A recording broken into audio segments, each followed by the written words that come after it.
Fala, galera! Bom dia, boa tarde, boa noite. Mais um voo começando. Meus parceiros aí, antes de eu apresentar a convidada de hoje, super especial, aquele boa noite tradicional de Paulo Roberto, diretamente de São Paulo.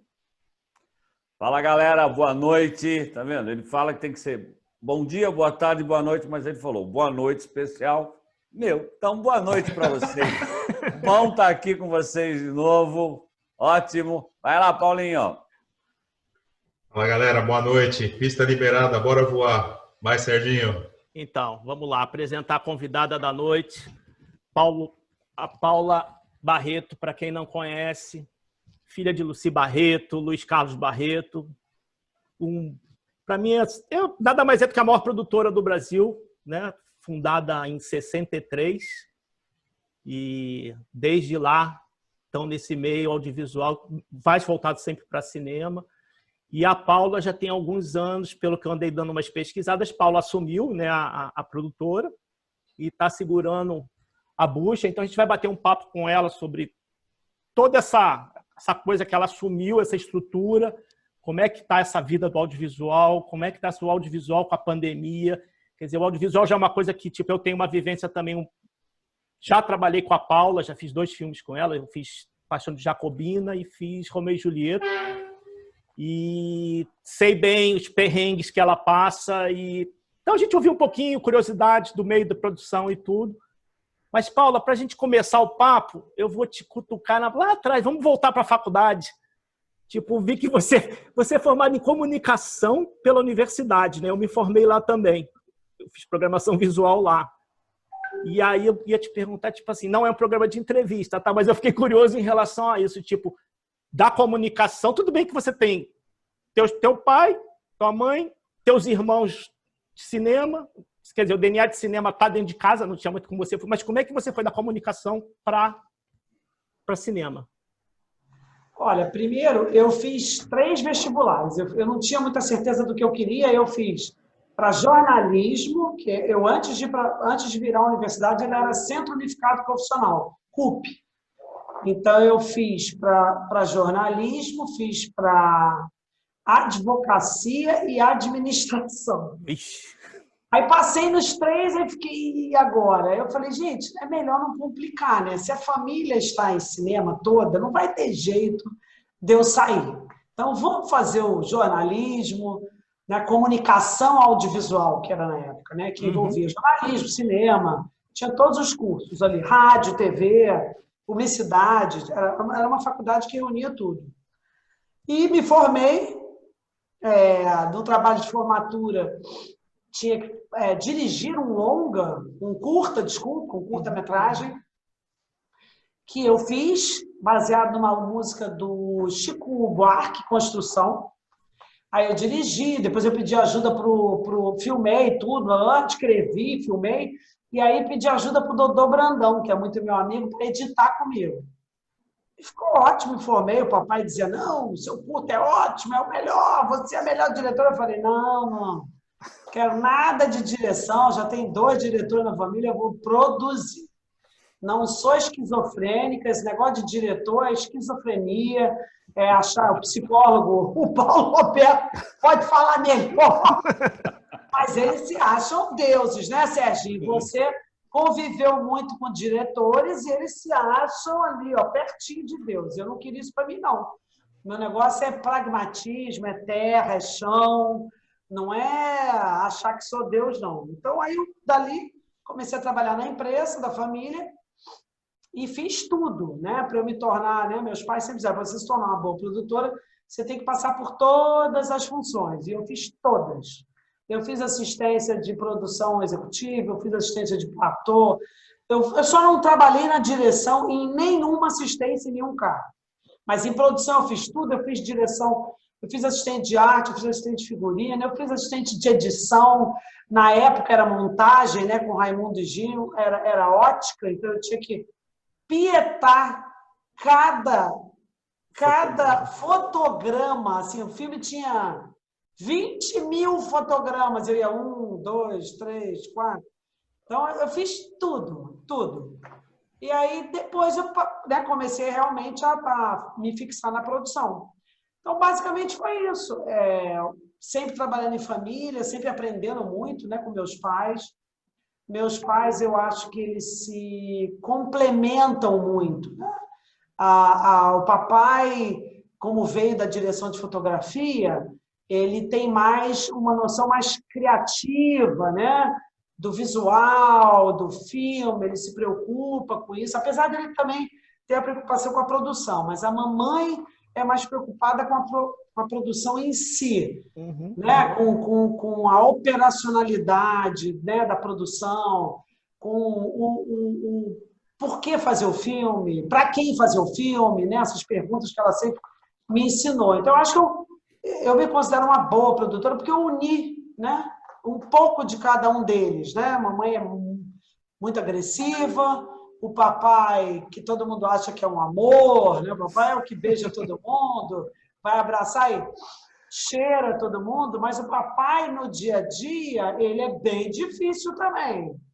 Ele não é uma pessoa assim fácil de você levar. Ele tem essa imagem, o Barretão, todo mundo ama, adora, e todo mundo meio que tem um preconceito contra a mamãe. Acho que ela é muito agressiva, mas no dia a dia o papai é bem difícil de você conseguir mudar a opinião dele. Então, eu acho que foi legal esse mix, né, dos dois para mim. Mas a Lucy tem muito essa cara, porque a Lucy me parece mais fechada, né? É mais introspectiva. Exato. E ele não, ele é o bonachão, já vem brincando. Então ele te conquista em 1 minuto com o Barretão que ele vai te... É o sedutor, ele é o sedutor. Ele fala o que você gostaria de ouvir. Eu falo para ele, se você fosse candidato à presidência da República, você se reelegeria mole. Fácil. Porque você sempre fala o que a pessoa espera que você diga para ela. É o sedutor, né? Deixa eu fazer uma pergunta, Serginho. Por favor. Paula, eu acho que essa pergunta ela é fatal. O que é ser uma produtora? O que é produção? Basicamente, o que você faz? Vou te contar. Vou sentar, conte. Acabar com aquela sua ideia de glamour, porque a ideia do público em geral é de que cinema é festival, tapete vermelho, prêmio, champanhe. Eu nem beber, não bebo. E o meu dia a dia é muito confuso, é muito complicado, porque o produtor ele é a única figura que ele vai do início do projeto a não ter fim, porque um filme não tem fim. O filme, o produto filme, ele é perene, ele é para a vida toda. O Dona Flor tem vai fazer 50 anos o Dona Flor, e eu continuo negociando o Dona Flor para o exterior, vendendo, apurando resultado, distribuindo resultado. Então, imagina, né? São mais de 100 produções e coproduções que dão trabalho até hoje. Então, o produtor parte da ideia do projeto, que ela pode vir de você ler um livro, de você assistir um filme e querer comprar aquele direito para fazer um remake, de você escutar um amigo contar uma história, de você ler uma notícia no jornal, e de você também fazer projetos de diretores que trazem essa ideia para você. Então, parte sempre de dois parti-pris distintos. Se o projeto é do produtor, foi o produtor que descobriu, ele vai caminhar de um jeito. E se ele vem de um diretor, ele caminha de outro. Se ele vem de um diretor, meio que o diretor tem a palavra final em todo o processo de criação daquele produto. E se o produto é meu, é do produtor, eu que criei ele, eu que descobri ele, todo ponto de partida é do produtor. Então, eu vou contratar um diretor que eu acredite que tem a ver com aquele projeto, pelos filmes que ele já fez, né? Por projetos que ele já esteve envolvido, aquele diretor vai ser bom para o meu projeto. Aí eu chamo ele, converso com ele, quero escutar dele o que ele pensa daquele projeto, e se ele me disser o que eu estou esperando ouvir, vai ser ele. Mas se ele me disser coisas que eu não estou esperando ouvir, não vai ser ele, eu vou procurar outro.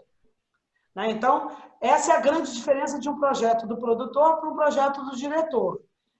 Quando eu contrato um diretor, eu tenho a palavra final. Eu tenho até o corte final do filme. Por exemplo, não sei se vocês assistiram, eu produzi o filme João Maestro, que é a história do João Carlos Martins, né? O pianista, atualmente maestro. E eu contratei o Mauro Lima para dirigir. Ele escreveu o roteiro, dirigiu, e na hora de montar, na montagem, na edição, ele editou o filme e eu não achei que estava bom. Eu achei que o início estava devagar, estava demorando muito tempo na infância, né? O filme leva desde a infância até a idade adulta, até ele se tornar maestro. E eu conversei com o Mauro. O Mauro foi muito relutante. Ele não queria mexer. É compreensível, porque ele escreveu o roteiro daquela forma linear. Então, você chegar com um diretor que foi o roteirista e que está apegado naquele filho há 2 anos, você chegar e falar assim, olha, eu acho que não tem que ser nada disso, eu acho que a gente tem que mudar tudo, bota tudo de cabeça para baixo e vamos fazer um filme em flashbacks. Nossa, foi difícil. Também você foi na jugular, né? O filme estava ali, mas estava chato. Estava arrastado. Estava demorando a entrar no filme. Porque a melhor parte do filme é o Rodrigo Pandolfo e o Alexandre Nero. São os atores adultos. O da criança, o Campolon, que é maravilhoso, mas é aquela vidinha, mostrar as coisinhas de criança. Não estava pegando. Uhum. Ele aceitou, né? Tinha no contrato que o corte era meu, mas eu jamais ia brigar com ele. A gente teve que fazer eu tive que fazer algumas concessões. Uhum. Por ele ter escrito o roteiro e ter dirigido, eu abri mão um pouquinho do que eu queria, ele abriu mão um pouquinho e nós chegamos a um lugar comum. E o filme ganhou o prêmio de melhor edição no Oscar Brasileiro da Academia. Ganhou o prêmio de melhor edição. Ou seja, graças a Deus eu tinha o que eu falei. Mas é complicado, né? É muito complicado esse relacionamento. É complicado. Porque o pessoal... Deixa eu falar só uma coisa, Serginho. Eu não entendo nada disso, mas como telespectador, me parece que um filme feito em flashback fica muito mais interessante do que uma história contada assim, de maneira linear. Depende da história, depende. Nesse caso específico, ficou muito melhor. Por quê? Porque o Alexandre Nero, que era o grande nome do elenco e um puta ator, o filme começava com ele. Começava com ele no auge, assim, eram 14 números musicais clássicos, né? E começava no mais emocionante, que é o concerto que ele fez e parou de tocar para fazer uma cirurgia no nervo. Então, o filme já começava lá em cima, você já começava, caralho, isso tá demais, né? Então, nesse caso específico, foi melhor para o filme, mas nem sempre é adequado você fazer o flashback. Depende da circunstância da história. Depois que o produtor escolhe, né, o roteiro, ele tem que montar toda a estrutura financeira desse projeto.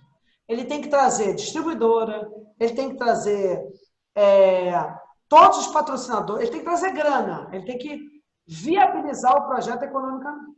Aí depois ele tem que contratar a equipe, ele tem que contratar toda a equipe que vai produzir o filme, né? Na época da filme, preparar, que é pré-produzir, e produzir, que é filmar. Depois ele tem que acompanhar toda a finalização, a pós-produção, que foi aí que eu trabalhei com o Serginho. Os efeitos visuais, montagem, edição, efeitos sonoros, você tem que dar o acabamento do filme. Aí depois, você tem que ficar em contato com o distribuidor. Você tem que aprovar toda a campanha de marketing, né, que chama P&A, que é Print and Advertising, cópias e publicidade, toda a publicidade que vai fazer o lançamento comercial do filme. Que é complicadíssimo, porque os distribuidores acham que sabem tudo e não escutam a gente. E acham que... Né, os tempos evoluíram, nós estamos numa época de rede social. ninguém mais escuta rádio, ninguém mais vê outdoor, ninguém mais liga para essas mídias tradicionais. Então, você convencer um distribuidor de que não está legal você ir para essas coisas antigas, como o Lázaro falou ontem na live, ele fez toda a venda de ingresso e publicidade em Instagram e Facebook, ponto. E é suficiente, né? Então, é difícil para essas pessoas que estão nas distribuidoras, que geralmente são pessoas já mais velhas, que estão há muito tempo no mercado, sair dessa caixinha, sai da caixinha e acompanha as mudanças todas. É muito difícil. É porque eles perderam a chave da caixinha, né? Ah, perderam completamente. Está escondido lá numa terrinha. Mas que interessante, né, Paulo? Eu não tinha a menor ideia que o produtor tinha que pôr tanto assim a mão na massa. Nossa Senhora! A ideia que eu tinha é que o produtor era o cara que ficava por trás só comandando a equipe. Não. Pelo que você está falando, não, né? Quem resolve todo, deu um pepino, é o produtor que tem que resolver. Quem tá sentado na dinamite é o produtor. Mas durante a filmagem o produtor está lá em loco? Também. Eu vou praticamente todos os dias no set de filmagem. Apesar de eu ter um produtor executivo que toca, que realmente toca, ele que toca o dia a dia da filmagem, mas eu estou lá sempre, porque sempre acontece alguma coisa que o produtor executivo não se sente seguro o suficiente para botar o pau na mesa. Tem que falar assim. É isso. É uma expressão feia. Mas é. Até machista, né? Porque no caso meu não é botar o pau na mesa. Mas ela exemplifica bem, porque tem certas situações que fica difícil o produtor executivo, que é equipe, ele faz parte da equipe, né? Não proteger a equipe. Então, eu tenho que entrar para botar o ponto de vista da produção, né? De quem bota a grana, né? Então, é complicado. E aí, depois que o filme está pronto, que toda a campanha que vai ser lançada, tem todo esse acompanhamento, né? Que eu falei anteriormente, de uma vida que não tem fim, né? Que é perene, que eu vou ter que acompanhar o resto da vida da empresa, né? Essa coisa resumido, né? Nossa, desculpa, Serginho. Eu já fiquei cansado, Paula. Não, Paulo, eu estou imaginando aqui, durante a produção, acho que é 24 horas por dia pensando só nisso, né? Porque... 24 horas. Mesmo agora eu não estou produzindo, né? Por causa da pandemia. Mas eu estou fechando negócios. Nós não temos sábado e domingo. Quem lida com cinema e com TV não tem sábado e domingo, não tem hora. Eu recebo WhatsApp 1 da manhã, 2 da manhã, sábado, domingo, não tem hora. Né? As pessoas... por incrível que pareça, nessa pandemia a gente conseguiu fechar 3 projetos. Foi assim uma coisa... Meu pai e minha mãe falaram, nossa, não estou acreditando, como é que você conseguiu? Um reality show com Multishow e Globoplay, com uma cantora, um doc sobre o Mariel Marisco, com a Globo Filme e Globo News, um programa meio doc-reality sobre Era Pais Brancos e Filhos Negros com Jefferson D, com o GNT. Vai mudar o nome, está mudando o nome para dar uma atualizada devido a essa situação toda de racismo, né, e antirracismo. Então, vai mudar para, em vez de ser pais brancos, antes era pais brancos que têm filhos negros, né? Como educar essas crianças? Agora não, agora é como educar um filho para ser antirracista, não importa a cor que ele tenha. Então, a gente tem alguns projetos aí caminhando e fechando e evoluindo nessa pandemia que não tem horário. Não tem realmente horário para nada. Você, quando entra para trabalhar nesse métier, você tem que saber que adeus férias, adeus fim de semana, adeus horário. A família fica pé da vida falando, chega, pelo amor de Deus, para um pouquinho, você está almoçando. Pô, para um pouquinho, sábado, domingo, você está com a tua neta. Mas não tem. Eu não vou deixar de responder. Tem um outro reality que a cantora me manda um WhatsApp, eu não vou deixar de responder. A pessoa está ligada, está afim de falar do projeto. Eu vou falar, não, desculpa, vamos falar na segunda? Eu posso falar isso para a mamãe e para o papai, né? Que eles também saem, né? Não tem freio, não tem limite. Aí eles querem ligar sábado e domingo para falar de... Aí eu falo, gente, a gente se fala todo dia, de segunda a sexta, de meio-dia, 1h30. Aí vocês querem me ligar sábado e domingo para falar também de trabalho? Ah, não dá. Vamos falar da família, pergunta dos netos e vamos em frente. Mas que loucura, meu. Mas eu acho que quando você começou a falar, eu vou tirar o teu glamour, você realmente me desiludiu. Fiquei triste. Não quer mais ser produtor de cinema, Paulo? Hã? Cara, mas não tenho o mínimo punch para ser diretor. Se eu ganhar na Mega Sena, eu contrato. Mais fácil. Mais fácil, né? Contrato a Paula. Paula, vamos fazer um filme. Não, e tem uma coisa... Às vezes você tem que ficar, por exemplo, ontem a mãe estava falando assim, você já fez as contas? Eu estava aqui com o status, a gente tem um status de produção, a planilha Excel, com todos os projetos que estão caminhando ao mesmo tempo. Ela falou, você já contou quantos projetos estão ali? Eu falei, não, mãe, deve ter uns 30. Ela falou, isso é impossível. Como uma pessoa pode tocar 30 projetos? Mas tem que ser, porque você não sabe qual vai dar certo. Sabe? Eu fiquei anos levando projetos para HBO. Anos. E nada.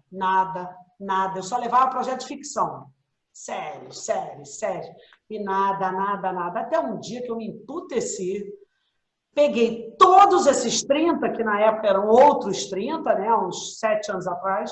Peguei os 30 da época, marquei uma reunião, fui lá e mostrei os 30 para ela. Eu falei, eu não saio daqui hoje se você não escolher uma porra de um projeto para a gente fazer. Não é possível. Porque eu só ia e levava um. Ah, não, eu acho que esse aqui vai gostar. Aí passava 6 meses, mais um. Aí depois de um ano levando 10 para ela, eu falei, não, agora eu vou fazer isso. E aí, para minha surpresa, a pessoa que decidia falou assim, adorei. Vamos fazer, então, essa era uma série documental sobre os 100 anos da Seleção Brasileira de Futebol, em 2014. Fez 100 anos. Quando que eu ia imaginar que a HBO, que é conhecida por... Agora faz muito documentário, mas há 7 anos não. Aqui no Brasil só era série de ficção. Aí ela escolheu e falou... Aí eu falei... Não entendi a sua escolha. Ela falou, você sabia que o DNA da HBO é de documentário? A HBO surge há 50 anos atrás, nos Estados Unidos, fazendo documentários. Eu falei, nunca soube disso. Eu devia ter pesquisado isso antes, né? Então o erro foi meu. E teu também, né? Que podia ter dito para mim, você não tem nada documental?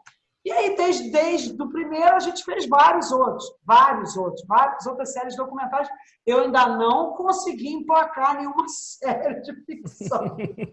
Mas tudo bem, a gente segue tentando. Um dia a gente emplaca. Não tem problema. Prepara 30 e leva na próxima reunião. É verdade. Ela já saiu, foi para Netflix. Porque o que eu ia falar exatamente, a Paula, ela descreveu como é que funciona uma produtora de um filme, é isso que eu ia falar exatamente isso. Só que não é um filme, são vários projetos simultâneos. Então, esse pique que ela está aqui agora é o pique que eu conheço ela desde sempre. Ela é sempre que eu estou com ela está nessa... E você vê que tipo, a cabeça dela roda 24.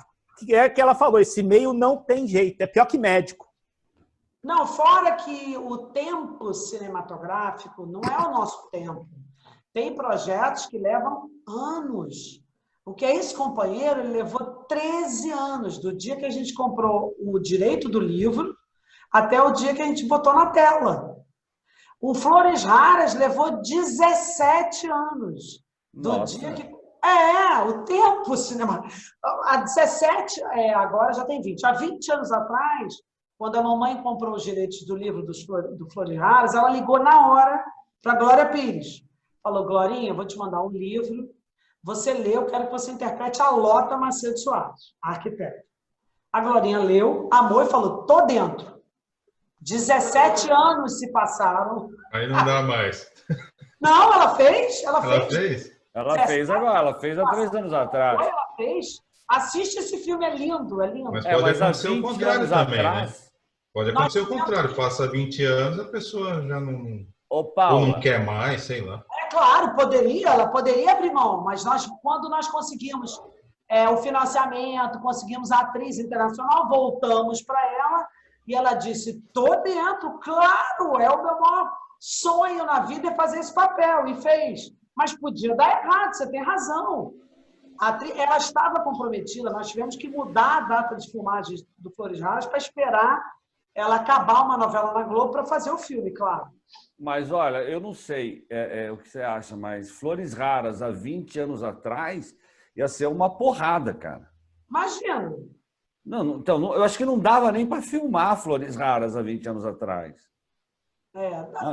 Aquele relacionamento delas, aquela paixão, sabe? Esse amor todo. Não sei. Eu não consigo. 20 anos atrás, estou falando, não.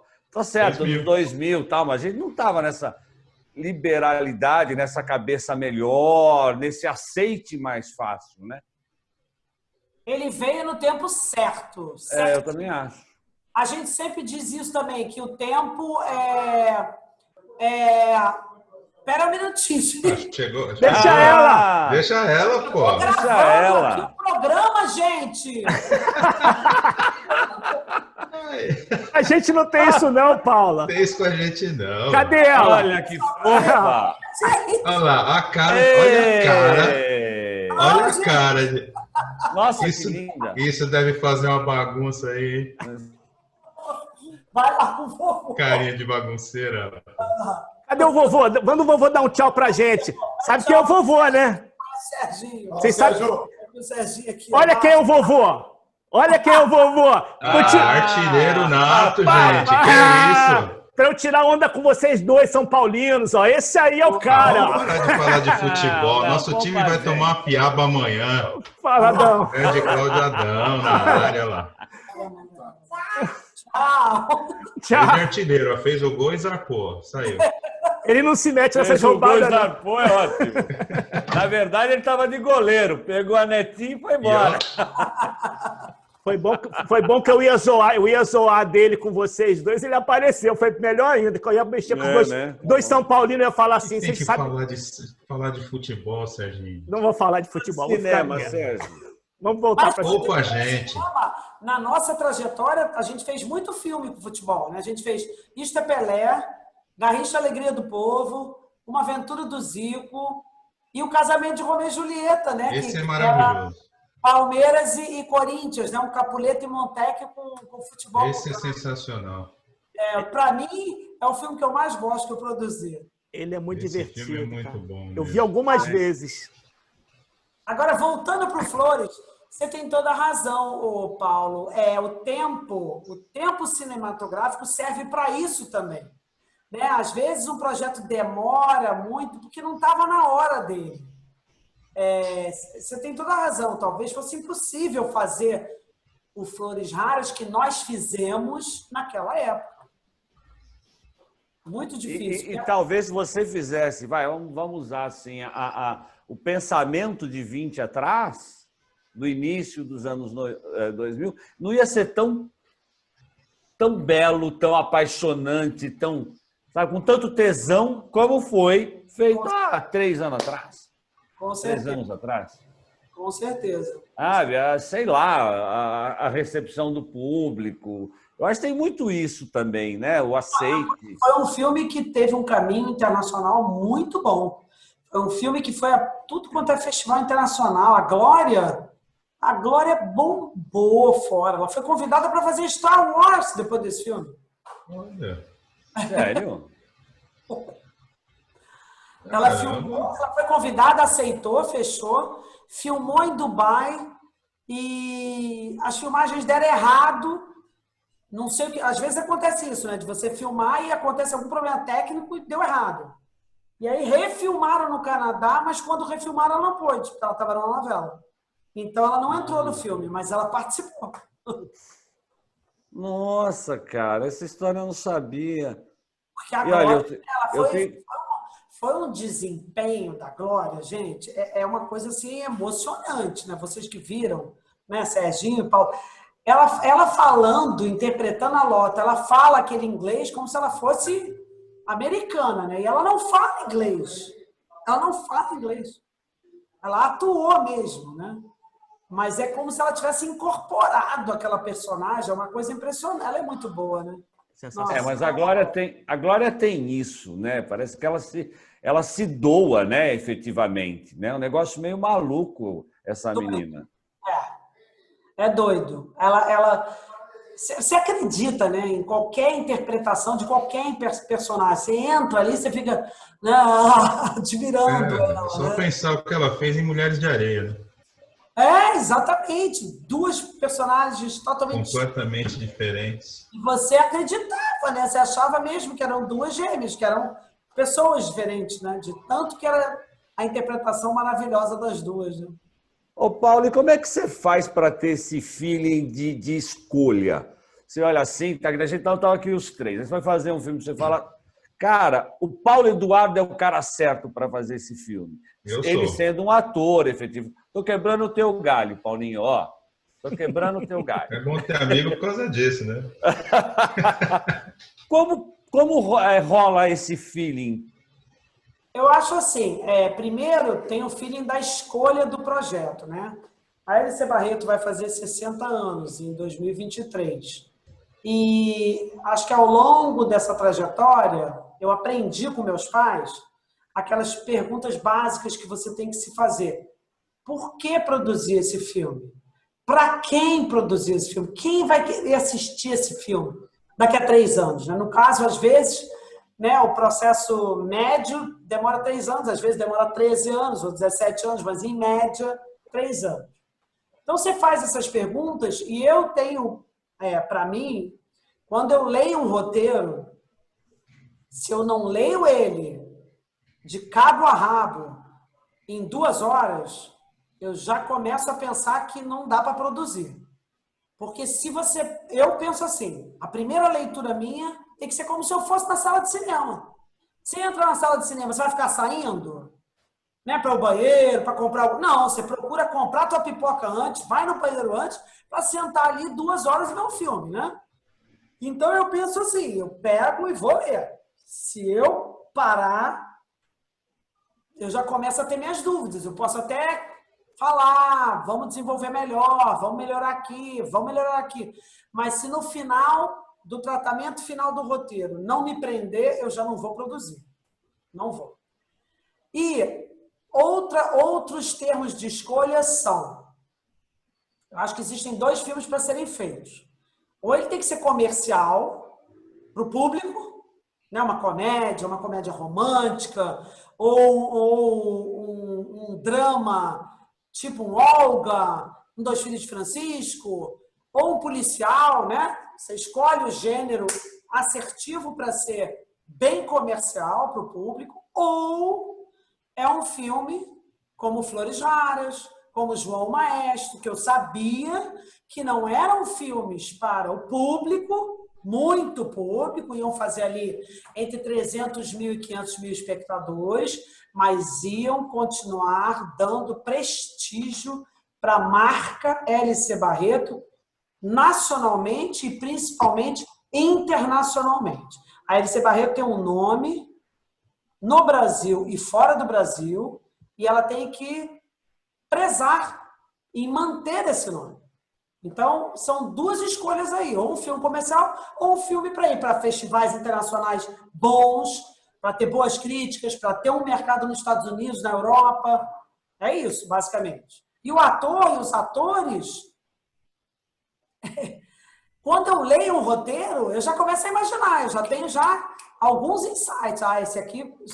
Quando eu li o livro Casamento de Romeu e Julieta, eu já pensei na Luana Piovani. Eu falei, a Luana. Essa personagem é a Luana. E aí o Bruno cismou com o Taumaturgo Ferreira.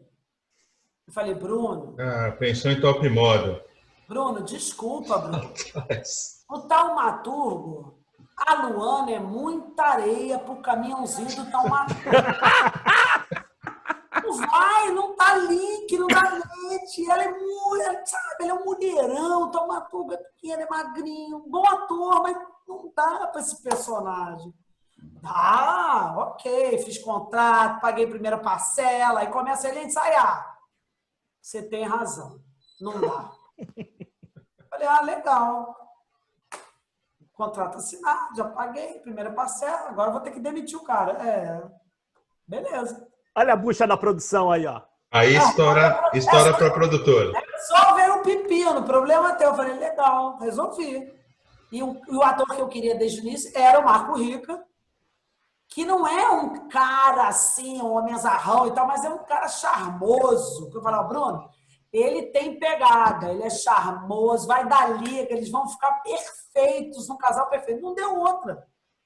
Deu perfeito. É feeling, é feeling. Você, quando lê o roteiro, você imagina aquela história. É claro que não é, às vezes não vem só uma atriz. Você tem umas 3, 4 que você fala que poderiam interpretar aquele papel.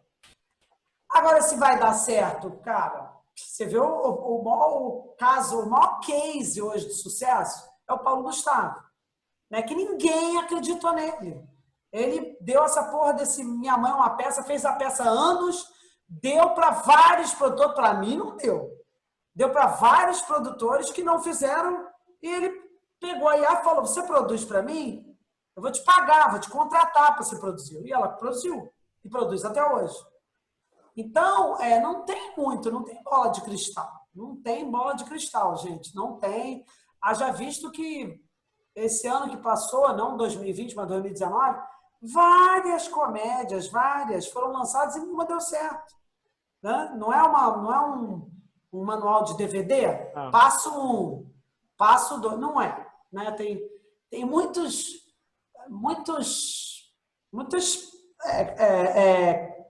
fatos que ocorrem e que podem ocorrer no mundo que mudam a expectativa da sociedade, né? Fatos que ocorrem no mundo, assim, grandes desastres ou notícias sobre paranormal, muitas coisas que vêm a público e que trazem uma onda daquele assunto, né? Uhum. Então, se você está produzindo algum filme naquele assunto e vem para o público naquela hora, é uma sorte. Não tem como você dizer, não, eu tive um filho. Não. Você gostou do roteiro, você produziu e deu a sorte de chegar num momento que o público queria ver aquele assunto. É isso. Paula, você está há muito tempo nesse mercado. Quanto tempo você acha, ou quanto tempo você demora quando você começa a ler um roteiro para você falar assim, é bom ou não é bom? Tem isso? Você precisa ler até o fim? Não, eu sempre leio até o fim, mas se ele não me pegou, você divide ele em 3 partes. Se ele não te pegou até o final do primeiro ato, né, são 3 atos, se ele não me pega no primeiro, dificilmente ele vai me pegar até o fim. Mas eu leio até o fim, porque às vezes o primeiro ato está fraco, mas o segundo e o terceiro estão muito bons, então vale a pena você investir em dar uma melhorada no primeiro ato. Eu tô com o roteiro agora exatamente assim. Agora está no 5º tratamento, ele está maravilhoso, tá? Maravilhoso. Mas no início, o primeiro ato era o mais fraco. Mas hoje ele está perfeito. Perfeito. Mas tem conserto, né? Sempre tem. Se o roteiro é bom, se a história é boa, se a parte de um princípio legal, tem conserto. Né? Se os personagens são fortes, se o mote da história é bom, tem conserto. Agora, porque a minha mãe sempre me falou assim, Paula, todas as histórias, na maioria das vezes, todas as histórias já foram contadas. Todas. Só importa a forma como você vai as recontar. Uhum. Porque é muito raro, vocês podem ver, é muito difícil você assistir um filme que você diga, caramba, que história é essa? Como é que isso foi acontecer? É muito difícil. Muito difícil. Né? Comédia romântica são todas parecidíssimas. Comédias escrachadas são todas parecidíssimas. Filmes de ação, assaltos a banco... mais ou menos tudo meio que já foi contado, mas de vez em quando tem coisas únicas, né? A Casa de Papel, a série Casa de Papel. Para mim, eu considero uma das melhores séries ultimamente, e ela é bem diferente, né? Dentro de uma casa da moeda, né? Todo o esquema que ele traça para ficar lá dentro, eu achei ela bem diferente, mas é bem raro você vê histórias únicas. É bem raro. Então, você tem que introduzir pequenas características que dão um frescor. Como o Casamento de Romeu e Julieta. É Shakespeare, é Capuleto e Montecchio, mas ficou super engraçado, porque o motivo da briga era o futebol. Né? A gente até vendeu o remake desse filme para a Itália e para a Espanha. Eles nunca fizeram, mas a gente vendeu o remake. Direito de remake. A história é muito interessante. O filme é muito legal, né? Eu tem atores muito bons também, né? Luiz Gustavo está sensacional. Futebol, para mim, tá na minha vida desde que eu sou pequena e até hoje.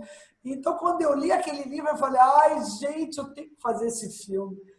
Aí meu filho leu, eu falei, lê aí, Felipe. Ele era pequeno, tinha, sei lá, 12, 13 anos. Ele falou, mãe, você vai fazer Corinthians, Palmeiras? Tem que fazer Flamengo, Fluminense.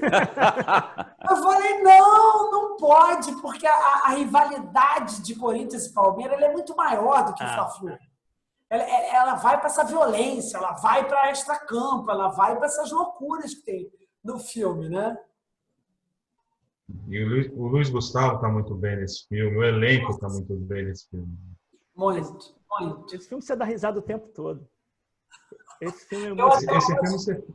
Esse filme marcou tanto a minha vida que até hoje eu uso frases do Baragatti, né? Às vezes, quando eu fico nervosa, que alguém fala... Às vezes, a Florinha, a minha neta, fala, calma, vó. Tá nervosa? Eu falo, nervosa? Eu? Um pouquinho, mas o fato de eu estar nervosa não quer dizer que eu queira matar uma pessoa, não. Tá tudo bem. Baragatti fala isso no filme, né? Calma, a mulher fala, calma, Baragatti. O fato de eu estar nervosa não quer dizer que eu quero matar alguém. Agora, a Paula levantou uma coisa que é bem legal, tipo essa coisa. Não tem receita de bolo em cinema. E você ainda esbarra numa coisa que ontem estava rolando na live, que é aquela coisa do distribuidor. Você ainda esbarra, dependendo da época de lançamento. Às vezes você está com um puta filme na mão que você fala, cara, esse filme aqui é um baita filme. Aí quando você vai lançar, tá chegando... Ontem só falavam do próprio do Coringa, né? O Coringa ontem foi a vítima. Aí você está vindo como um blockbuster de fora e que toma conta de todas as salas de cinema. E aí você fica... Olha, o caso assim que eu cito mais, não é nem o Ela Disse, é o próprio Casamento de Romeu e Julieta.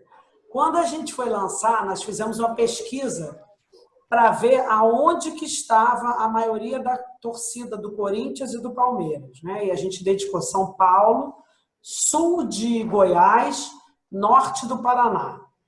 Aí eu e papai tivemos uma reunião lá com o Rodrigo Saturnino, que era Sony Disney, né? O filme é Disney. Falamos, Rodrigo, vamos pensar em fazer um lançamento diferente, tipo Dona Flor, tipo Quatrilho. Já que tem um mote mais regional, vamos lançar o filme nessas regiões e depois, com boca a boca, a gente parte para o Brasil. Não! Esse filme vai arrebentar no Brasil inteiro. Não! E ainda tinha também o problema de que filmes que falam de futebol não darem certo, porque quem escolhe o filme que vai ver são as mulheres. Então, as mulheres não gostam de futebol. Então, vê que tem futebol, não vai para ver o filme. Então, a gente já tinha esse problema. E ele não escutou o papai. A gente também, a própria agência contratada deles tinha um plano, porque na época e até hoje os filmes têm sempre um trailer, né? Você vê um trailer. Uhum. E a agência propôs 2 teasers. Em vez de ser um trailer só, 2 teasers. Um seria o primeiro, quando a pessoa chega no cinema.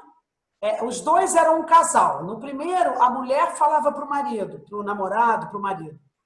Vamos ao cinema hoje? Está passando um filme maravilhoso, que ela só falava as coisas que ele gostava. Tem futebol, tem isso, tem mulher bonita, tem cor. Só falava as coisas que ele gostava, mas só aparecia as coisas que ela gostava. Aí no segundo teaser, que era o último, era o mesmo casal e ele falando, amor, pô, soube que tá passando uma comédia romântica, você vai amar. Ela é linda, ela tem amor, ela tem romance, e só apareceria as coisas de futebol. Uhum. Então, eu amei a ideia, eu falei, isso que a gente precisa para quando as mulheres forem ver que o filme não é sobre futebol, é o pano de fundo, é o futebol. Mas tem pouquíssimo futebol no filme. Isso vai desconstruir esse preconceito das mulheres. Ele também não quis, não aprovou a ideia da agência, só fez um trailer. Esse filme estreou, fez 1.100.000 espectadores, podia ter feito 3 milhões. Uhum. Dos 1.100.000, 1 milhão foram em São Paulo, sul de Goiás, norte do Paraná, exatamente como a pesquisa dizia. E você ia, eu lembro que eu ia para a praia e eu ficava tentando ouvir as pessoas falando, né? Se alguém estava falando do filme. E eu ouvia várias vezes as mulheres. Uma mulher falava assim, você já foi ver o Casamento de Romeu? Nem vou. Imagina, o filme todo de futebol, o que eu vou fazer num filme de futebol? Então isso atrapalhou. E eles acham que eles têm, que eles é que são os espertos, que têm a expertise, que sabem tudo, não escutam o produtor e ferram com nossos filmes. Exatamente. Cara, quando a gente fez o Xuxinha, eu fiz um longa de animação para a Xuxa, né, com o Diller. E a gente desenhou todo... Primeiro a gente saiu... Porque eu tenho o trauma dos 17, 15 anos de produção que você falou. Meu batismo foi logo com quem, né? Com o filme do Zelito, né? Oh, meu Deus. Ia falar JK foi o segundo. O primeiro filme dele foi o... Oh, meu Deus. Do músico?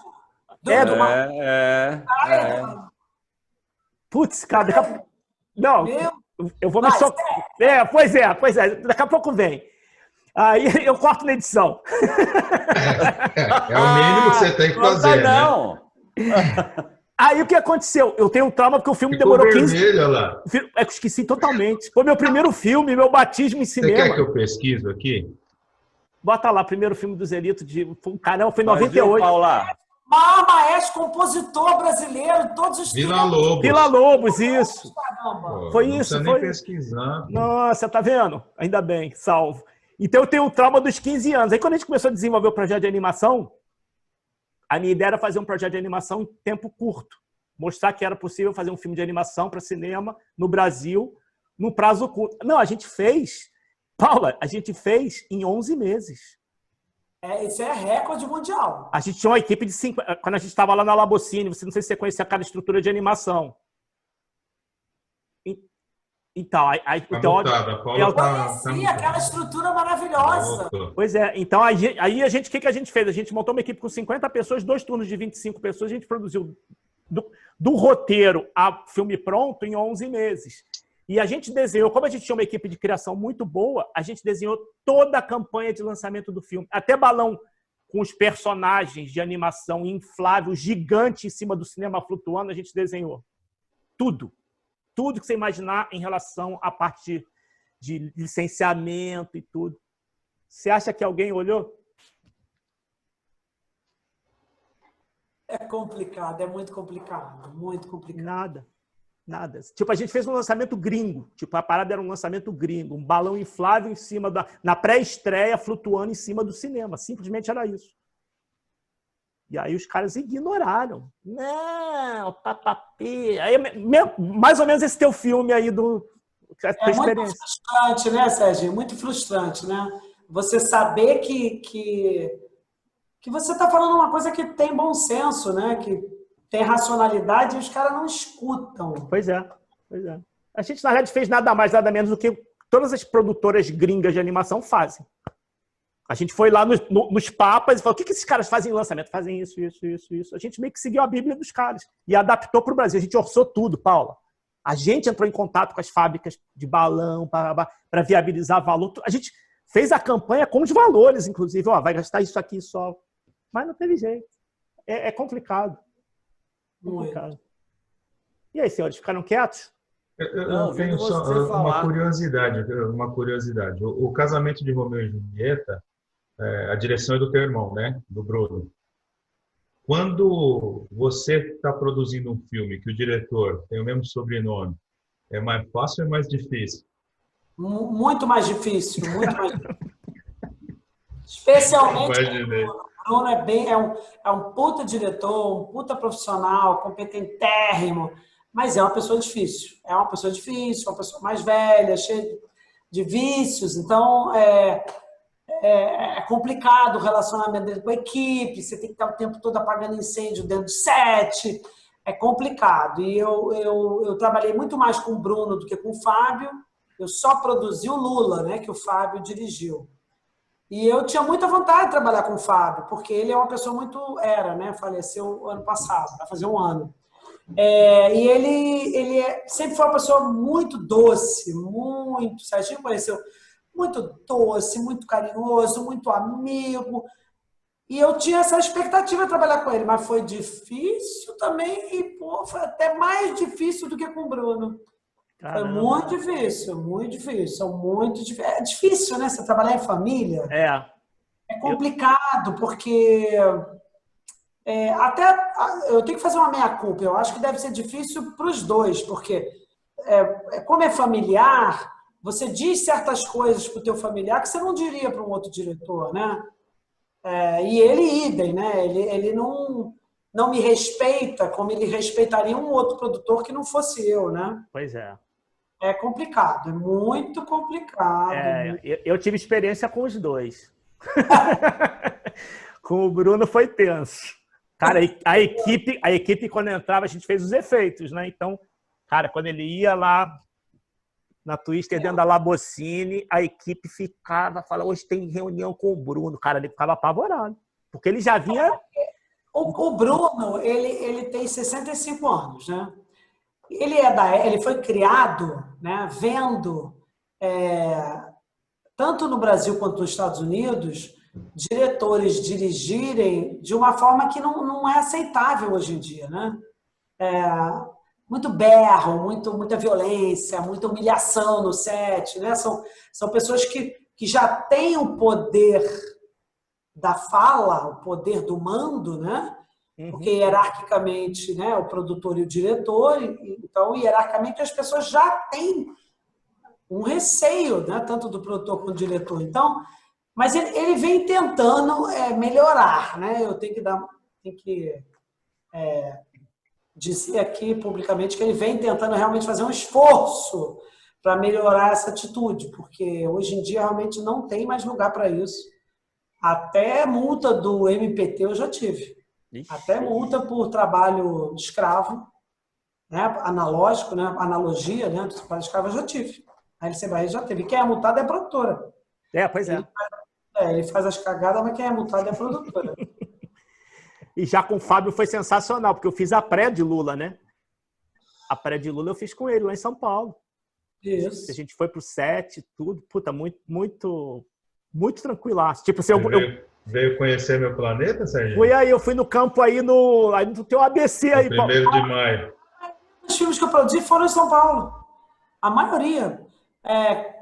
Casamento de Romeu e Julieta, Caixa 2, Cro, Casamento, Lula. 5 filmes produzi em São Paulo. Adoro São Paulo. Amo São Paulo. E meu marido, né, jogou lá algumas vezes, né, na Portuguesa, jogou no Corinthians. Então, morei também em São Paulo. Eu amo São Paulo. Amo o Rio também, mas amo São Paulo. Mas ele não jogou no São Paulo, tá? Então podem chorar os dois. Não jogou no São Paulo. Cara, como é que pode? No São O Paulo. Cláudio Adão jogou em quantos times, bicho? E não jogou no São Paulo, cara. Tá vendo? Olha, ele jogou em, acho que nos 30 times, o Cláudio. Pois é. Não teve uma carreira plena. Não jogou no Palmeiras, não jogou no Flamengo. O que é que você falou? Não teve uma carreira plena, não jogou no São Paulo. Quem vê a gente falando assim pensa que a gente liga muito, né, Paulo? Nossa, mas se você vê... Não, liga para futebol, deixa bem claro. Não, nem esquenta a cabeça. No São Paulo, no Palmeiras e no Grêmio e no Inter. Nesses 4. No resto, ele jogou sempre num time grande em algum estado, né? Cruzeiro, Bahia, Santa Cruz. No Santos. No Rio, acho que ele jogou nos 4, né? Corinthians. No Rio, jogou em todos os grandes. E muitos... Aqui ele jogou na Portuguesa e não jogou no São Paulo. Pois é. Na Portuguesa. Meu amigo, aqui no Rio ele jogou... Olha a moral que nós estamos. Aqui no Rio ele jogou no Flamengo, fazia dupla de ataque com o tal de Arthur Antunes Coimbra. Só Mas o que isso. você está falando aí, Serginho? Não, A gente não, sabe que no fundo você é Vasco. Com certeza. Ô, Ô, Paulo, Paulo, deixa eu perguntar mais uma coisa. só Desculpa uma te coisa, cortar. Paulinho. Vai lá, Paulo, vai. Tá, pergunta boba. Já teve algum perrengue forte com o diretor no meio de uma produção, assim? De repente, um embate, não precisa falar nome nem a produção, mas já que você teve que chegar junto e falar, meu, é assim que faz e tá dito. Já tive, não assim no sentido de o que fazer, né? Por exemplo, porque o Bruno, por exemplo, no Casamento de Romeu e Julieta, como ele não sabe nada de futebol, eu primeiro ofereci para o Fábio o casamento, que é apaixonado, botafoguense, apaixonado por futebol. Falou, não, comédia. Ih, tô fora. Eu falei, eu fiquei tão decepcionado. Aí eu dei pro Bruno, o Bruno falou, nossa, eu vou adorar esse filme, não sei nada de futebol, vai ser genial. Ok. Totalmente, né, distinto. E como ele não sabia nada, ele foi muito humilde em me ouvir e ouvir o Cláudio. O Cláudio era tipo um assessor dele, treinou a Luana, participou de todas as filmagens de futebol. O Cláudio que foi no Palmeiras, escolheu aqueles meninos todos que representavam o time do Palmeiras da época e do Corinthians, né, num jogo famoso Palmeiras e Corinthians. O Cláudio que escolheu, eram os jogadores da base do Palmeiras, que ele escolheu não pela posição que jogavam, mas pela foto dos originais que eles iam ter que interpretar. Então, o goleiro da base do Palmeiras interpretou aquele centroavante careca do Palmeiras. Sabe? Era assim, não era porque era a posição, era porque tinha que conhecer fisicamente. Então, o Bruno escutou muito, muito.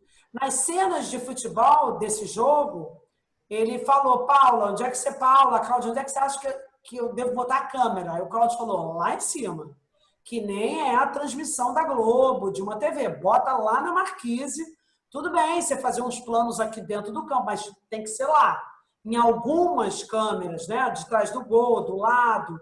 Então ele escutou muito, ele ouviu muito o Cláudio e a mim, porque a gente era expert em futebol. Agora, perrengue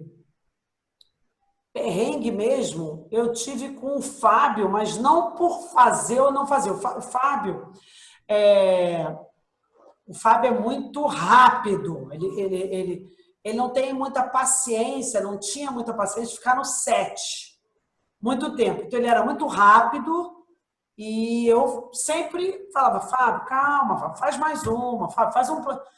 Tudo era muito decupado. Decupado é o diretor, antes de filmar, ele decupa, ele detalha como é que ele vai filmar aquela cena, né? Aí primeiro ele filma daqui, depois ele vira o eixo, filma dali, depois ele faz um médio plano, depois ele faz um grande plano, ele decupa. E chegava na hora, no set, ele ficava meio impaciente, queria fazer tudo muito rápido, falava, calma, Fábio, nós temos tempo, ainda falta 3 horas para acabar o set, calma, faz mais um contraplano, faz um plano geral. Isso era todo dia que eu tinha esse tipo de discussão com ele. Mas a pior discussão foi em relação a ele querer colocar a filha como segunda assistente de direção.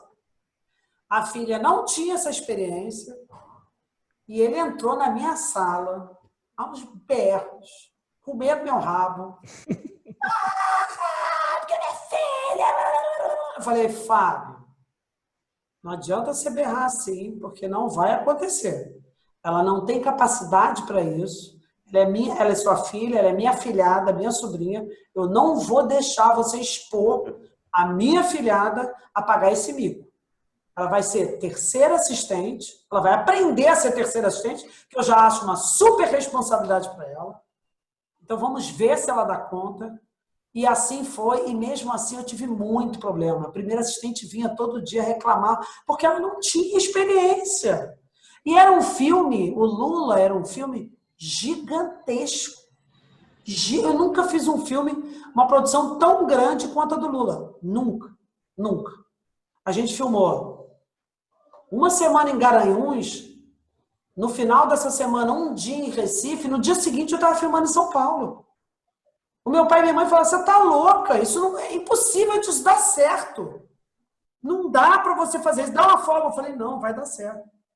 Era um filme complicadíssimo, muito complicado. A gente teve muito problema, porque a gente perdeu na véspera de começar a filmar, assim, 10 dias antes de começar a filmar, nós perdemos o ator que ia interpretar o Lula. O cara pirou. Não era o Rui Ricardo, era outro. E ele pirou e ligou para mim sumiu, ligou para mim do aeroporto dizendo: Paula, você me desculpa, eu estou indo embora para ver a minha Lindu. Lindu era o nome da mãe do Lula. E ele falou: eu estou indo embora para ver a minha Lindu, que era a mãe dele. Eu não tenho condição de fazer esse filme. Você me desculpa, eu estou indo embora. Pegou um avião, foi embora, nunca mais ninguém ouviu falar. Foi internado numa clínica. Ele pirou mesmo. Foi internado numa clínica psiquiátrica. Nunca mais atuou esse menino. E o Fábio pirou, imagina. Você perdeu o ator principal. Há 10 dias de começar o filme.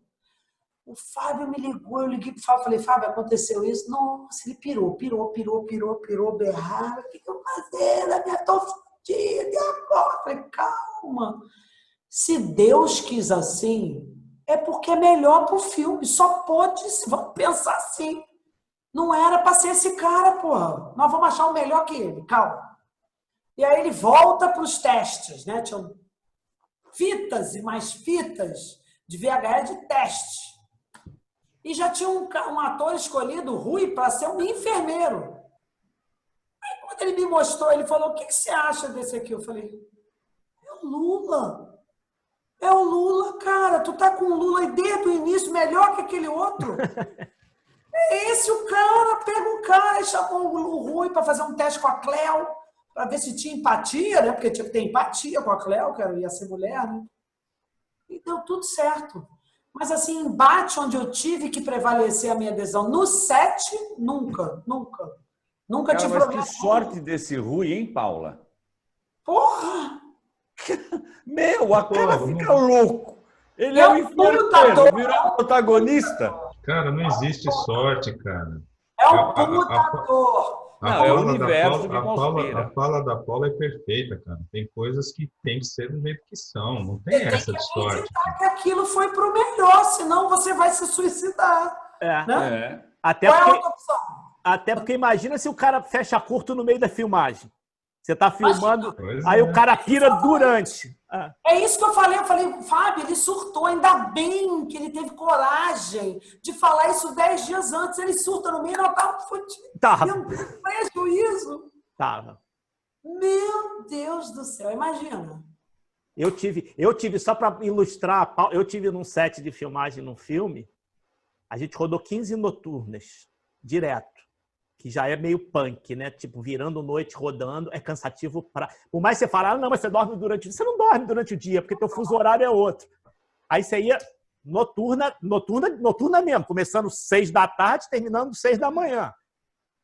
Aí, no primeiro dia, aí no último dia de filme, era o último dia. A gente ia fazer lá no Flamengo, naquele castelo lá do Flamengo. Só que a equipe, principalmente maquinista e eletricista, o nego estava cuspindo marimbondo com o diretor de fotografia, porque o diretor de fotografia ele tinha um hábito, a luz do cara era do cacete. Só que o cara tem um hábito do seguinte: a escola... Eu fui perguntar pro cara. A escola dele era o seguinte: Paula, ele esvaziou tudo que ele pediu de luz, ele manda tirar tudo do caminhão, ele acende a porra toda, aí ele deixa o ambiente todo flat, e aí ele vem apagando. Aí é que ele cria a luz que ele quer. A ideia é do cacete. Só que aí você começava, quando você enquadrava, e tá vazando aquela luz, o pedestal daquela luz que tá apagado lá no fundo tá vazando. Aí começava as cagadas. E a equipe começou a ficar estressada porque não estão acostumados a trabalhar com diretor de fotografia assim. No dia da último dia de filmagem, tinha uma filmagem na beira de uma escadaria, carrinho com a câmera, o carrinho ia até a beira da escada e parava. Você acredita que os caras iam jogar o cara lá de cima? Não, o produtor executivo não viu a parada. Eu vi que estava esquisito. Como eu conhecia os caras, já tinha rodado com eles em outros filmes, falei: gente, o que vocês estão armando? Não, nós vamos derrubar esse... É o último dia de filmagem, nós vamos derrubar esse filho da puta daqui a hoje. Eu falei: gente, não faz isso não. Aí eu botei panos que... E cadê o produtor executivo para segurar a bucha? Exatamente, cadê? Não tava. Olha, coisas que a gente esquece de falar de estresse do produtor. São decisões que, às vezes, o produtor executivo não toma porque envolve muito dinheiro, envolve prejuízo se a decisão for errada, né? No Lula, nós estávamos filmando no cemitério e no dia seguinte era aquela cena no estádio, no rádio peão, que tinha que estar, não podia estar sol, nem podia estar chuva, tinha que estar nublado, porque todo o efeito, né, com blue screen era para o nublado. Não podia estar sol, nem chuva. Uhum.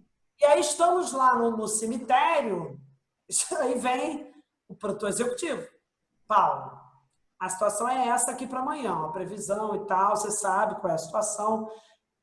3.000 figurantes. Imagina, você tem que tomar uma decisão de botar atores, equipe, 3.000 pessoas, aí tem transporte, alimentação, vai, não vai. Eu falei, meu Deus, qual é a previsão? Tá. Eu tenho até que horas para decidir? Não, até tal hora, até às 5 da tarde, para a gente poder montar o set todo, montar todo mundo. Né? Eu falei, tá bom. E ver a previsão, e ver a previsão, e ver a previsão. Aí você tem que tomar uma decisão. Vai ser um dia perdido ou um dia feito, porque se muda o tempo, acabou, você não filma. Eu falei, não, vamos fazer. Vamos fazer. A previsão é de chuva, quantos por cento? 60% de chuva. Eu falei, não, vamos fazer. Vai dar certo. Deu certo. Choveu só um pouquinho, mas o suficiente para deixar doente algumas pessoas da equipe, porque ficou o dia inteiro debaixo de uma chuvinha, uma garoinha chata, e o produtor executivo não quis comprar galocha para todo mundo, que era caro. Ó, nos temos essas economias que não dão certo, né? Você na hora fala, vai gastar 3.000 reais com galocha. Foda-se, pelo menos a equipe vai ficar de galocha e não vai adoecer ninguém. Adoeceram algumas pessoas, mas deu tudo certo. Mas um estresse de você ter que tomar aquela decisão. Você está com a vida de todo mundo ali na tua mão, né? É complicado. Ô, Paula, garoa aqui em São Bernardo é normal. Desculpa, Paulinho. Qual foi o público do Lula? Que garoa aqui é normal, Paulo. É verdade, é verdade. Hein, Paula? O público do Lula foi quanto? 1 milhão. 1 milhão? Brasil todo? Pouco, foi pouco, né? Por filme. Quer dizer, foi pouco. Eu sempre eu e Fábio tivemos um media training, né, de 2 meses para a gente ser treinado, porque a gente sabia que íamos ter que dar muitas entrevistas pelo fato de ser o Lula, véspera da eleição da Dilma, né? Então, a gente foi treinado para manter a calma, o que dizer, como dizer, né? Para tirar o foco da política e levar para o filme. A gente teve um media training. E aí, a gente teve muitas reuniões e lançamos em vários festivais no Brasil inteiro. E o meu irmão, na véspera do lançamento, teve um acidente, né? E entrou em coma. E aí a gente teve reuniões assim, numa mesa no hospital com todos os distribuidores do Brasil. Todos os distribuidores. Todos os donos de todos os distribuidores. E eu participei e todos falando, né? 5 milhões, 10 milhões, 2 milhões, 3 milhões, o filme vai bombar. E eu sempre disse que se o filme fizesse 1 milhão, eu estaria satisfeito. Por quê? Porque uns meses antes, eu e Fábio fomos convidados para ir assistir uma prévia, um promo do Avatar. O Avatar lançou 1 semana antes do Lula. E eu e Fábio fomos ver esse promo, né? E o Fábio, essa porcaria, com aqueles óculos, né? Não gosto disso, que porcaria. Então vamos nadar de braçada sozinho. Esse filme não vai fazer nada. Eu fiquei impressionado. Falei, cara, isso é sensacional. É lógico que não tem nada a ver com o Fábio, né? E com o público como ele. Mas eu fiquei... Os trecos vinham assim na cara, né? Com aquele óculos. Eu falei, gente, isso é sensacional. Não tem como essa porra dar errada. E os caras, aqueles 10 caras, falando 10 milhões, 5 milhões. Eu falava, não vai ser isso, esse filme vai ser um arrasa-quarteirão. Então, para comigo, eu tenho ciência de que em tudo quanto é entrevista eu falava, eu estou satisfeito, se fizer 1 milhão, 1,5 milhão, eu estou satisfeito. Competindo com o Avatar, eu estou satisfeito. E foi exatamente o que o filme fez. Acho que tudo depende de expectativa, né? Expectativa é uma merda. E a minha expectativa estava boa, porque a minha expectativa para o Avatar era altíssima. Eu falei, eles vão vir com tudo. E vieram com tudo. É que nem pode comparar o Avatar com o Vingadores, ano passado, né? Ultimato, né? Ultimato. Que pegou 98% do mercado de sala brasileiro, que é um absurdo, mas acontece, né? Ô, Paula, como que funciona essas estratégias assim de você que determina lançamento, assim, eu quero que o meu filme seja lançado no... Não. É o distribuidor. A expertise, em tese, é do distribuidor. Aí ele apresenta um plano para a gente por apresentar. Você fala, como eu contei aqui do casamento. Eu gostei dos 2 teasers. Ele não quis, levou um trailer. Eu gostei, era um outro cartaz. Eu preferia a campanha de lançamento do papai, de lançar primeiro só em São Paulo e naquelas 2 áreas. Também ele não quis. É o distribuidor que decide. E o que é engraçado ele adianta essas despesas de distribuição do P&A, do Printing and Advertising, mas ele desconta do produtor. Ele é o primeiro dinheiro que sai da renda da bilheteria, para o exibidor, para a sala, impostos, sala, depois paga o P&A, quer dizer, retira do produtor e vai para ele limpo, depois vai o percentual do distribuidor para ele e, por último, resta o produtor. Se sobrar. Se sobrar, né? Esse é o problema. Puta, que merda. Esse era o papo de ontem, que eles estavam lá falando. Que você vai, bota o filme na lata e o filme não é mais teu, porque você não consegue decidir mais nada. Fica o distribuidor querendo brincar. Eles vão me amar, não vão me amar falando isso? Com um filho que não é deles, né? Eles querem brincar, mas o playground fomos nós que construímos, né? Pois é. Eles querem brincar com um filho que não é deles. Puta sacanagem. É assim, não tem jeito. É como a banda toca. Mas eu acho que aí volta para o começo da conversa, naquele lance de não ter evoluído, né? De não enxergar o mercado da forma que está. É isso.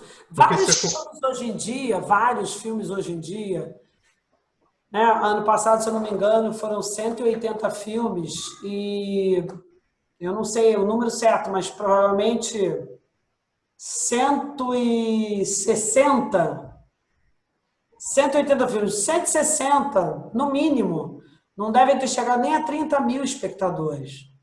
Ou seja, talvez fossem filmes que tivessem que ter sido lançados diretamente nas plataformas de streaming. Para quê ir para a sala de cinema? Gastar um dinheiro com campanha, com publicidade, com cópia, com KDM, que é uma merda de uma chave de proteção ao conteúdo que é caríssima. Então,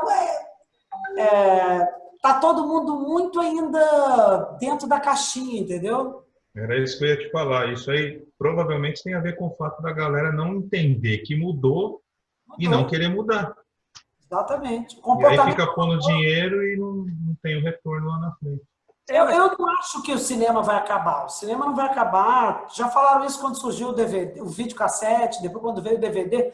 Não vai acabar porque é uma experiência única. Mas essa experiência tem que representar um evento. Entendeu? Então, filmes menores, não tem mais espaço para filmes menores na sala de cinema, infelizmente. É porque hoje o cinema parece mais é uma experiência mesmo, porque a cadeira se mexe, o som é diferente, tudo é diferente, pô. O próprio lugar onde ele se encontra hoje em dia, ele não está mais na rua, ele está dentro de um shopping. Então, o próprio lugar já quebrou aquela dinâmica de você ir andando da sua casa para o cinema, olhar o cartaz ali fora, escolher ali fora. O cine-teatro. Mudou, é outra coisa, né? Que, aliás, foi até uma coisa engraçada que foi falada na live ontem. E você ainda tinha aquela coisa, você comprava o ingresso, às vezes o filme já estava rolando, você entrava, assistia, aí depois ficava para ver o filme do início, você poder ver tudo, ou ficava 2 sessões, e pronto. Exato. Acabou. É muito louco. Você já viu o Eva Stories no Instagram? Não. História de Eva? Não. Nossa, vou te mandar. Manda para mim. Você vai mudar. Isso aí foi feito já tem um tempo. É um documento. Ele, na realidade, eu não sei se ele é um longo ou se ele é um documentário. Eu não consegui ainda definir. Mas ele é feito... A história dessa menina Eva, ela foi assassinada em Auschwitz aos 13 anos e ela fazia um diário. E o filme é em cima do diário dela. Sem spoiler, né? Não, mas isso aí você está em tudo que é lugar. Não tem jeito. Você, quando ver a Story, você vai ver o que é. Ele dá esse resumão. Mas é tão lindo. É cinema, tá, Paula? É cinema. Eu vou te mandar pelo Instagram para você ver. Vale a pena ver, porque tem 1.300.000 seguidores. Olha. Nossa, mais um pouco eles me alcançam. É um web movie? Hã? É cinema ou é um web movie? Cinema. Filme... Cinema? Cinema toca no Stories e você tem o tempo certinho dos Stories, ele vai rodando em Stories. Cara, é sensacional. Vou assistir. Tem mais de ano isso aí já. Mais de ano. Para mim, foi uma coisa que a sacada do cara de fazer isso, e é cinema, é fotografia de cinema, é câmera de cinema, é ator de cinema, é uma coisa sensacional. Eu te mando daqui a pouquinho. Mas o formato não é cinema. É cinema. Não, o formato que ele quer dizer, a plataforma que está exibindo é o Instagram. É o Instagram no Stories do Instagram. Mas o visual é cinema puro. Você está vendo cinema no Instagram. Olha. Maravilhoso. Maravilhoso. Eu olhei aquilo e falei, cara, como é que o cara conseguiu fazer isso? Como é que o cara pensou? Porque o Stories tem aquela limitação do tempo. Sim. Você vai olhar e você fala, cara, o cara achou a solução. O cara fez. Genial, né? Genial. Coisa mais linda. E imagina, o cara tem 1.300.000 seguidores, você falou? Isso. Se a gente fizer aquela conta de 10% de pessoas assistindo. Na real, você tem ali 1.300.000 visualizações, né? Porque você vai entrar ali só para ver, porque não tem mais. Você vai ver o filme. Então, se você vê, se você cobra R$1 de cada... Se isso aí fosse um ambiente fechado de R$1... Sim. Aproveitando esse gancho, Paula, como é que você vê essa mudança, meu? Você falou que o cinema não vai morrer. Acredito que não. É sim um evento. Aqui em São Paulo está rolando muito drive-in, né? Voltou para caramba por causa da pandemia. Vamos combinar que ninguém merece. Mas e essa mudança? Tipo, hoje a gente tem filmes produzidos no iPhone. No Samsung 20, no Samsung novo. Saca? Como é que você enxerga isso? Com a tua visão mesmo de produtora, como é que... Olha, nesse momento, o nosso maior problema, além da tecnologia, é a pandemia, né? Por quanto tempo vamos ficar nessa, né? Ninguém sabe. Então, nesse momento, a gente, como eu falei logo no início, a gente só conseguiu viabilizar projetos bem pequenos. Projetos com equipes pequenas que possam ser feitos num ambiente, né? Tudo está relacionado à pandemia, né? E aos cuidados que você vai ter que ter. Todos os novos conteúdos que estão sendo exibidos, todos foram pensados dessa forma, né? São na casa onde mora um casal de atores ou uma família ligada, né? No caso da Fernandona, Fernandinha, Andrucha, que é diretor, os filhos que fizeram a parte técnica. Então, nesse momento, você tem que pensar em histórias que se adequem a essa condição. Esse é o primeiro ponto. Não acho que o cinema vai acabar, você vai continuar tendo as salas de cinema, mas o filme não vai ter espaço nessas salas para filmes pequenos. Você tem filmes pequenos, filmes médios e filmes grandes. Eu acho que as salas vão continuar sendo espaço para filmes médios e filmes grandes, mas filmes pequenos, eu acredito que terão que ir diretamente para as plataformas de streaming. Nós temos um problema hoje no Brasil, que é as plataformas de streaming não pagam imposto, não pagam Condecine. Né? Existe um imposto que todos os atores, players da atividade pagam, que é o Condecine. Todos os produtores, todas as telefônicas, as distribuidoras, todo mundo que está na indústria audiovisual paga o Condecine. E é esse Condecine que financia a produção de filmes e séries, né?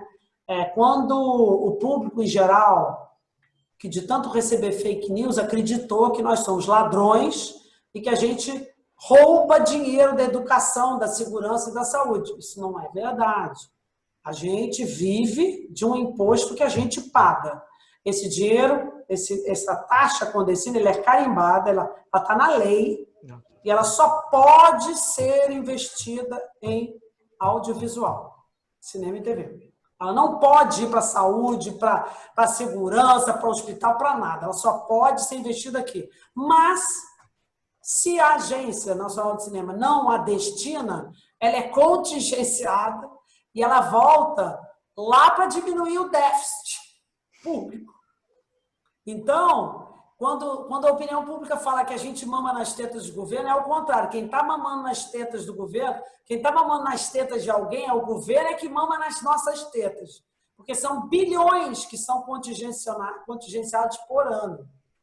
Então, eu acho que as plataformas, para melhorar e ampliar a produção de conteúdo brasileiro para essas plataformas, Netflix, Amazon, Hulu, vai entrar agora Disney Plus, Pluto, que é da Paramount, vão entrar agora em novembro, de novembro até o ano que vem vão entrar várias plataformas.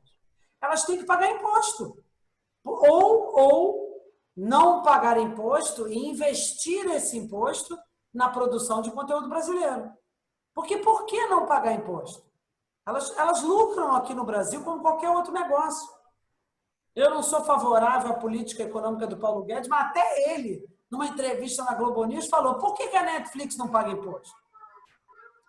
Então, para a gente otimizar a produção de conteúdo brasileiro para essas plataformas, elas têm que pagar imposto. Ou não recolher parte do imposto e aplicar em produção brasileira. Essa seria uma saída, né? Até porque essas plataformas estão vindo para cá para produzir no Brasil.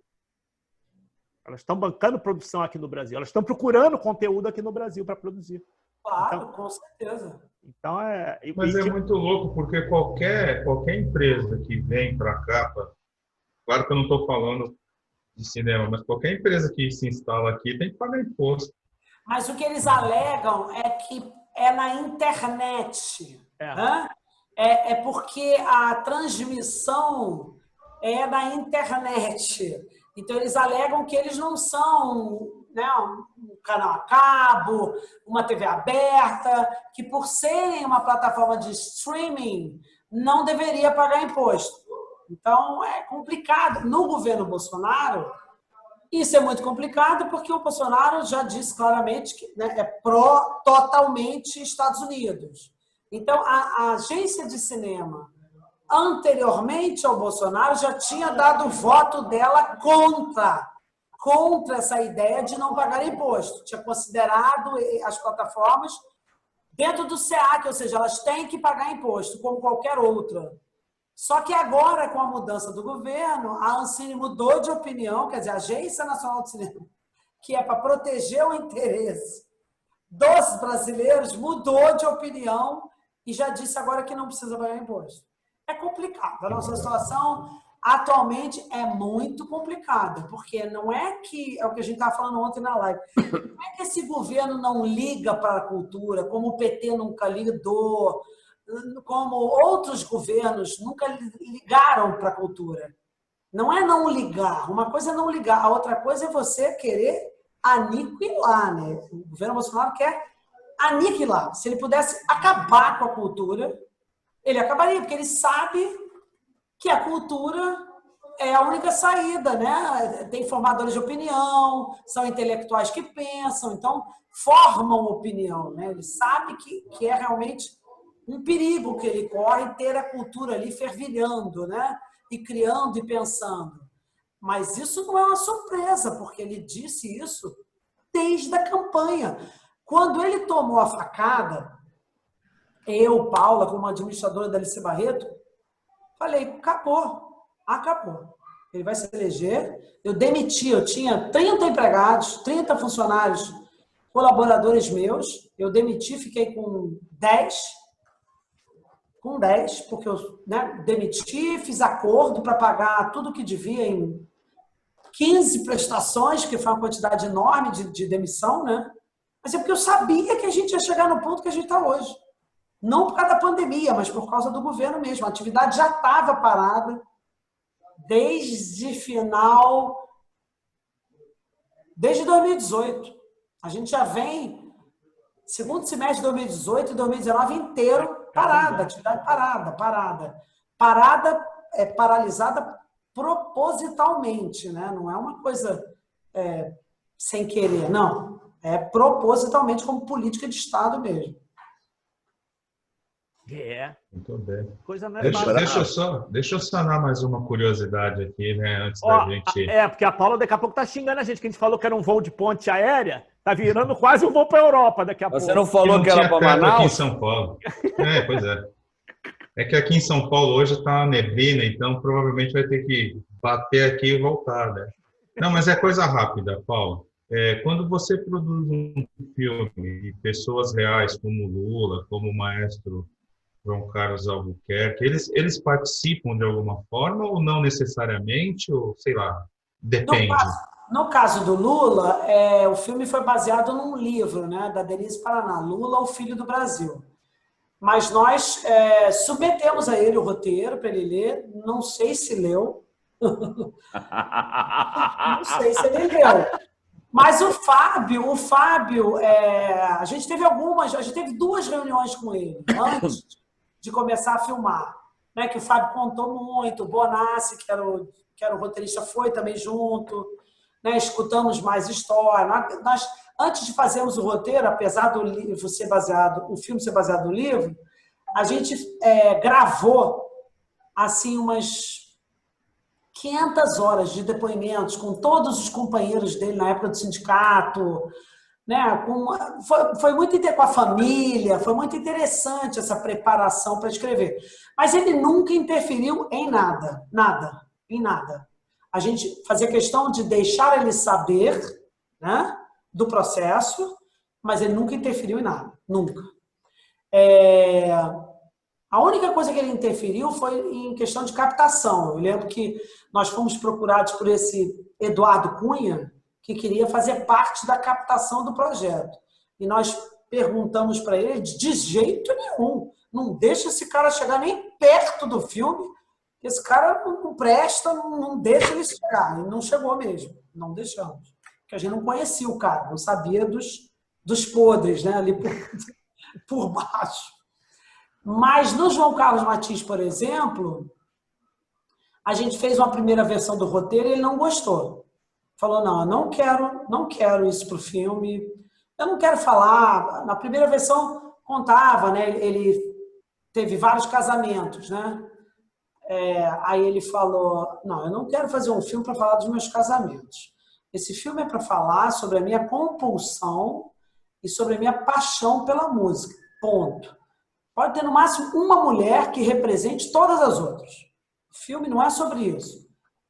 E outro caso interessante, o Bruno, que era o diretor desse filme, o Bruno que trouxe a história, inclusive. O Bruno foi ver um concerto do João, conversou com ele no camarim, e depois me ligou e falou, Paulo, a gente tem que fazer a história do João. Eu falei, ótimo, vamos fazer, eu sou fã dele, mamãe também. Mas o Bruno insistiu e queria continuar a levar o roteiro adiante, um roteiro que o João não estava gostando. Aí passou um tempo, o João me ligou e falou, Paula, melhor a gente não fazer o filme. Eu não quero fazer esse filme assim, o seu irmão está insistindo, eu já falei para ele várias vezes, isso que eu estou te dizendo aqui, eu não quero fazer um filme sobre minhas mulheres, eu quero fazer um filme sobre a minha compulsão, a minha paixão. Aí ele assistiu um filme que eu mandei para ele da Sony, chamado Will Clash, que era a respeito de um baterista e de um professor compulsivo da Sony. Ele amou. E ele falou, é isso que eu quero para o meu filme. E o Bruno não concordava. E eu falei, João, eu não quero mais fazer, vamos parar por aqui. Eu falei, João, de jeito nenhum, nós vamos fazer o filme que você quer. Mas o seu irmão, eu falei, eu vou demitir o Bruno. Eu demito. E contrato outro diretor. Ele falou, você vai demitir o seu irmão? Eu falei, ele falou, mas foi ele que trouxe o projeto para você. Eu falei, foda-se. A história é tua, você tá vivo, cara. E eu quero fazer o filme que você quer também. Eu não quero fazer esse filme que ele quer. Aqui, no caso, você que é o dono do filme. porque você está vivo. Tá bom. Aí eu liguei pro Bruno, falei, Bruno, não vai dar para a gente ir adiante. Não dá. O João não quer essa história, você está insistindo. Aí o Bruno ficou sem falar comigo um tempo, sei lá, 8 meses, 10 meses, 1 ano. Me chamava, me difamava, falava que eu era uma traidora, falava mal de mim para todo mundo. Eu falei, família. Gente, eu não fiz nada demais, eu tenho que ser honesta, né? Tem que ser honesta com a pessoa que vai ser biografada, né? Não posso fazer um filme que a pessoa não está de acordo. E aí contratei o Mauro Lima e deu super certo, ele ficou super feliz, mas ele participou de tudo, tudo. Ele leu o roteiro, ele foi a todos os dias de filmagem, se tinha filmagem que tinha piano, ele estava lá, ele ajudou a escolher o Davi, ele treinou o Davi, ele treinou o Pandolfo, ele treinou o Nero. Ele é uma fera, assim, né? Compulsivo. E a cena, uma das coisas que eu tenho mais orgulho no filme é que ele ficou satisfeitíssimo com as cenas de piano, que geralmente você percebe que a pessoa não está tocando porra nenhuma, né? E isso era fundamental para dar credibilidade para o filme. Um filme com 14 números musicais. E olha, tanto ele quanto o Arthur Moreira Lima foi na premiere, na pré-estreia. Aí saiu do filme, o Arthur falou, Paula, eu já vi muito filme de pianista. Eu nunca vi um filme tão perfeito. Eu juro que eu estava vendo, que eu vi o Nero tocar, o Pandolfo tocar. Isso eu fiquei tão feliz, porque tinha muito do trabalho do João, né? Ele que é perfeccionista. Então ele treinou até a náusea, o Pandolfo e o Nero e o menininho. O menininho, o Davi Campolongo, ele começou a tocar para o filme. Hoje, se vocês seguirem ele no Instagram, Davi Campolongo. O João fala, Paula, há 2 anos o João já fala isso, ele toca muito melhor do que eu na idade dele. Ele vai ser muito melhor do que eu. O menino é um talento. É incrível esse menino. Vocês têm que ver, que nem vocês têm que ver esse filme, vocês têm que assistir os vídeos desse menino no Instagram. Ele toca com o João, todas as lives do João, ele tá lá. O João bota com o Mintsu, que também ele toca. É uma sombra, menino. Então, foi um projeto muito prazeroso, né? De dar oportunidade para esse menino surgir. Não só como pianista, ele é ator também, ele é ator do SBT, da Poliana, também arrebenta como ator. Foi muito legal, esse filme deu muito prazer, muito... É bom, né, quando você tem prazer em produzir os resultados. Ontem, a Viola Davis postou um vídeo do João, ele tocando. Aí ele me mandou, olha, a Viola Davis postou o meu vídeo. Imagina. Aí a Charlene Theron também repostou, quer dizer, o negócio foi... Ele estava eufórico. Deixa eu só fazer uma correção aqui, Serginho. Eu falei João Carlos Albuquerque. João Carlos Albuquerque é um jornalista esportivo, tá? Então é Maestro João Carlos Martins. Está aqui, ó, correção. Então eu vou fazer uma observação. Muito obrigado, Paula, pelo seguinte. Serginho esqueceu o nome do filme. O Paulo errou o nome do pianista. E quem erra as coisas aqui sou eu. A sua presença me pintou com isso. O Serginho, ele vai se vingar da gente por causa daquela história do Marcos Wagner. Nossa Senhora. Obrigado, Paula. Vai. Cara, a vingança veio rápido, né? E o pior é que esse programa vai antes, eu tô dando spoiler. É verdade. Gente, vamos liberar a Paula, porque já estamos... vamos pousar a nave, né? Vamos, porque esse voo já ficou bem longo. Foi um prazer estar com vocês, bater esse papo agradável. O álcool gel tá... É o nosso patrocinador. É o patrocinador aqui. Oficial. Nossa, que legal. É o álcool gel. Paula, olha, que graça conversar com você. Muito obrigado. Você tirou um monte de curiosidades. Eu tinha a maior vontade de produzir um filme, já não vou fazer mais isso. Nossa, é um trabalho insano, menina. Tem que ter... Igual a você, milhares de pessoas já tiveram vontade de produzir um filme. Aí quando ficam sabendo, falam, ai, não. Mas acho que eu prefiro ainda ficar na poltrona com a pipoca. Muito obrigado.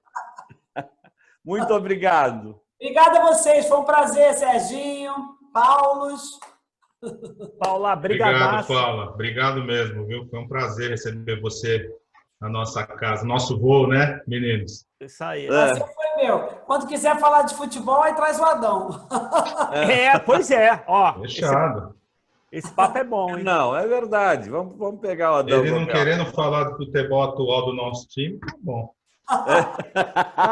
Ele fala da época boa de futebol só. Esse papo a gente bate, sim. Fechado. Tá bom. Vamos liberar a Paula, então. Paula, Tchau, brigadaço. Paula. Tchau, tchau. Obrigado.